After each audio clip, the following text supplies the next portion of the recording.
berjumpa bersama masih dengan saya Mr. Wahid Nugroho di rumah cerdas bahasa Inggris.com. Belajar bahasa Inggris dan TOEFL dari nol. Syukur alhamdulillah sekarang saya dalam keadaan sehat. Anda yang sedang menonton video saya kali ini, saya doakan Anda juga dalam keadaan sehat sehingga kita sama-sama bisa belajar di channel rumah cerdas bahasa Inggris.com ini. Nah, di sini saya akan melanjutkan materi selanjutnya, di mana di video selanjutnya saya sudah mengajarkan 5 informasi. Di video kali ini saya kasih judul 10 informasi umum yang harus diperhatikan sebelum tes TOEFL, khususnya di listening, di bagian kedua. Kalau sebelumnya di bagian pertama, sekarang di bagian kedua. Di bagian pertama, di situ saya sudah mengajarkan 5 poin, ya, 5 poin. Di situ ada akrab dengan petunjuk, terus di situ ada pahami macam-macam jenis pertanyaan pada setiap bagian, terus pembagian pertanyaan yang ada di listening. Di bagian pertama di part A, di situ ada short conversation, ada 30 soal. Part B, long conversation, ada 8 soal. Dan yang ketiga di part C, di situ ada talk atau lecturing, ada 12 soal, ada 50 soal di listening. Dan yang nomor 4 kemarin saya sudah juga ajarkan, di situ jeda antara satu soal dengan soal yang lain adalah 12 detik. Maka 12 detik itu Anda gunakan waktu dengan sebaik-baiknya. 6 detik untuk supaya Anda membaca pilihan ganda sambil mendengarkan, 6 detik untuk menjawab dan membaca pilihan ganda selanjutnya. Terus seperti itu. Terus yang terakhir kemarin saya ajarkan bahwasanya kamu dilarang membuat catatan-catatan, coretan-coretan di soal. Karena apa? Karena itu dilarang. Nah, maka dari itu soal dalam keadaan bersih, datang dalam keadaan bersih, pulang dalam keadaan bersih. Di situ saya sudah mengajarkan 5 poin yang Anda harus perhatikan. Selanjutnya saya akan ajarkan 5 poin selanjutnya yang nomor 6 sampai nomor 10. Dan perlu Bapak Ibu ketahui bahwasanya materi ini saya sarikan dari buku Belajar Listening TOEFL dari nol. Ini masih mau proses pre-order, karena pre-ordernya belum dibuka ya. Kalau sudah dibuka biasanya langsung diserang murid-murid. Kenapa? Karena coba bayangkan kalau saya hanya cetak 1000 buku, saya cetak 1000 buku saja, subscriber sudah ada 58.000, kontak WA sudah ada 1.000 lebih atau 2.000 lebih yang sudah membeli buku pertama konsep belajar TOEFL dari nol. Dan semoga Anda ketika saya sudah buka pre-ordernya Anda kebagian. Nah itu ya. Kenapa? Karena biasanya langsung diserang, bukunya langsung diserang. Dan untuk admin plus sama kru Rumah Cerdas Bahasa Inggris siap-siap untuk lembur. Oke, kita lanjutkan materi selanjutnya, yaitu poin nomor 6 sampai nomor 10. Yang perlu Bapak Ibu ketahui bahwasanya yang nomor 6 ya, tidak ada sistem pengurangan nilai dalam TOEFL. Anda harus paham bahwasanya tidak ada sistem pengurangan nilai dalam TOEFL. Maksudnya bagaimana, Sir? Jadi TOEFL itu tidak ada sistem pengurangan nilai. Biasanya kan ada sistem yang seperti ini. Kalau benar dapat 4, kalau salah di min 1. Nah, di sini ada sistem pengurangan nilai. Di TOEFL itu tidak ada sistem pengurangan nilai. Jadi tidak ada sistem seperti ini. Nah, ini biasanya ada yang sistem seperti ini, tapi di TOEFL tidak ada. Jadi tidak ada sistem pengurangan nilai. Sama dengan kalau Anda kerjakan benar, ia dapat nilai. Kalau tidak kerjakan sama dengan salah, Anda tidak dapat nilai. Nah, nanti dikonversi khusus dikonversi TOEFL. Maksudnya nanti kalau kamu benar 10 nanti konversi TOEFL-nya berapa? Kalau benar 40 konversi TOEFL-nya bagaimana? Nah, di situ di TOEFL itu tidak ada sistem pengurangan nilai. Makanya ketika Anda kebetulan tidak bisa mengerjakan soal, atau khususnya di listening ini Anda terlambat sehingga Anda ketinggalan soal listening, taruhlah Anda terlambat 5 menit, Kalau 5 menit listening sekitar Anda ketinggalan 10 soal, ya toh? 10 soal. Kalau Anda tidak isi, sama dengan 10 soal salah. Jadi 10 soal salah kalau nggak diisi. Tapi kalau Anda isi, meskipun Anda tidak mendengarkan audionya, Anda hajar, Anda awur aja, Anda dapat 25%. Maksudnya 25% bagaimana? Di TOEFL kan ada pilihan ganda A, B, C, D. Setiap soal itu memiliki tingkat possibility benar atau kemungkinan benar itu adalah 25%. 25% kan? 25%. Sama dengan kalau Anda tidak kerjakan, maka 100%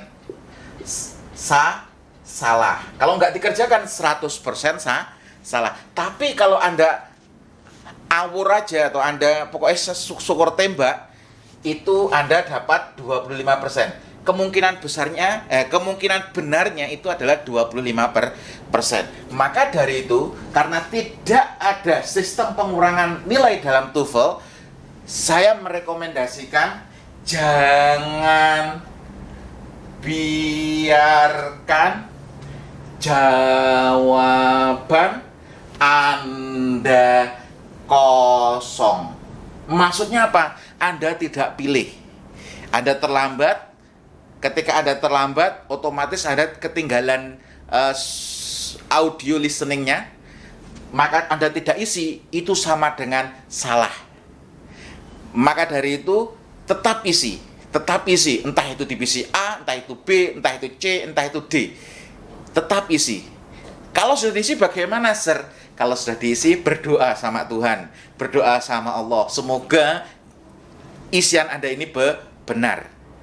Jadi ini ya. Jadi karena tidak ada sistem pengulangan, kalau Anda biarkan jawaban dalam keadaan kosong, 100% salah.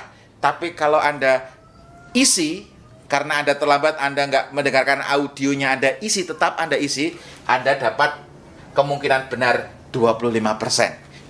Kebanyakan salah, tapi kemungkinan benarnya masih 25%. Taruhlah ada 10 soal, ternyata Anda isi semuanya karena Anda terlambat, ketinggalan 10 soal, Anda isi semuanya, bisa jadi benar 3 sampai 5, kan lumayan. Timbang nggak diisi sama dengan 0. Dapat 5 soal benar kan lumayan. Nah ini. Jadi nomor 6, tidak ada sistem pengurangan nilai dalam TOEFL, maka jangan biarkan jawaban Anda kosong. Terlambat atau bingung tidak bisa mengerjakan, tetap isi saja. Kenapa? Kalau diisi 25% kemungkinan benarnya. Kalau nggak diisi 100% salah. Terus yang kedua, jangan terlambat saat ujian. Jangan terlambat saat ujian. Di buku konsep belajar TOEFL dari nol maupun di belajar listening TOEFL dari nol, saya sudah ajarkan seluruh strateginya. Dari part A, part B, part C saya sudah ajarkan, khususnya di listening ya. Karena ini bukunya khusus untuk listening. Anda sudah pelajari semuanya, Anda sudah pelajari, ada banyak bab Anda pelajari, Anda kuasai. Tapi itu semuanya percuma kalau Anda kebetulan malamnya bergadang, Anda melean malamnya, akhirnya paginya bangunnya terlambat, terus Anda masuk ke ruangan tes terlambat, akhirnya yang terjadi apa? Ilmu yang Anda sudah pelajari karena gugup, hilang semuanya. Nah, maka dari itu, ini sangat penting bahwasanya jangan terlambat saat ujian. Kenapa? Karena terlambat dalam saat ujian itu bisa memecahkan seluruh konsentrasi Anda saat Anda mengerjakan soalnya. Percuma Anda mempelajari seluruh materi yang saya ajarkan, tapi terlambat, konsentrasinya pecah, nggak bisa mengerjakan dengan maksimal. Terus yang nomor 8, sediakan alat tulis, yaitu pensil 2B standar tes, rautan dan penghapus. Ini sangat penting. Anda harus berangkat, Anda bawa pulpen, Anda bawa pensil 2B untuk standar tes biasanya.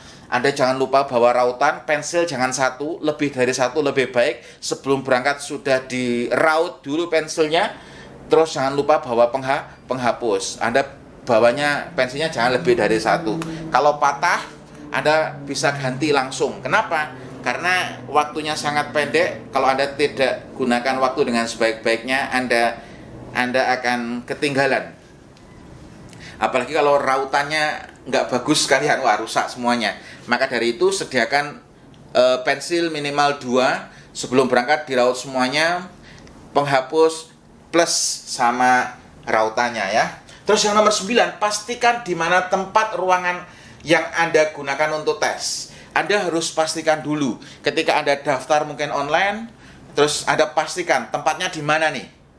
Kira-kira jaraknya tempat sama parkir itu berapa jauh. Jangan sampai ini yang terjadi, pengalaman teman-teman saya banyak di sini. Ini sama-sama di UGM. Dia mahasiswa UGM FIB, kebetulan dia mau tes di kehutanan. Dia tidak tahu tempatnya di mana. Dia berangkatnya dari tempat parkirnya ke tempat ujiannya, dia tidak cek sebelumnya. Ini masalah juga. Jadi dia berangkat 30 menit sebelum tes dimulai. Kemudian ternyata parkirnya, tempat ujian sama tempat parkirnya itu jauh. Kalau di UGM jauh sekali itu. Jadi jalan kaki butuh waktu sampai 20 menit itu.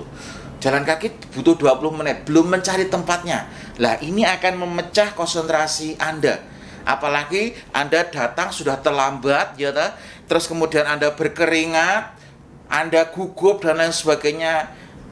Terus di soal awal Anda ketemu dengan listening. Waduh, konsentrasi Anda rusak semuanya. Maka dari itu Anda harus pastikan di mana tempat dan ruangannya yang Anda gunakan untuk tes. Sehari sebelum tes Anda cek dulu, Anda sudah lihat, oh ruangan saya di sana, oh ruangannya ini, tempat parkirnya di sini. Kalau saya nanti parkir motor, mobil, jaraknya segini sekitar 15 menit kalau jalan, atau 10 menit. Anda harus prediksikan. Dan saran saya yang terakhir adalah datang 30 menit sebelum tes. Sebelum tes Anda sudah siap di sana. Anda bisa minum dulu, Anda bisa buang air kecil dulu, Anda bisa cek rautan Anda atau pensil Anda sudah siap atau belum. Anda bisa cek kartu identitas Anda. Nanti kalau dicek sama petugas, disuruh menunjukkan kartu identitas Anda sudah benar-benar siap. Maka dari itu saran saya, ini semua sangat penting. Anda harus perhatikan betulan. Kenapa Anda belajar strategi begitu banyaknya dari saya, dari buku konsep belajar TOEFL dari nol, belajar listening TOEFL dari nol, vocabulary TOEFL dari nol, begitu banyaknya, hilang begitu saja ketika konsentrasi Anda pecah. Makanya 10 informasi ini sangat penting, bisa diperhatikan betul-betul. Kenapa ini berdasarkan pengalaman. Jadi Anda harus persiapan dengan sebaik-baiknya. Sekian untuk video ini, semoga bermanfaat. Terus belajar tingkatkan kemampuan, dan saya doakan Anda bisa mencapai skor TOEFL yang Bapak Ibu cita-citakan. Sekian, terima kasih.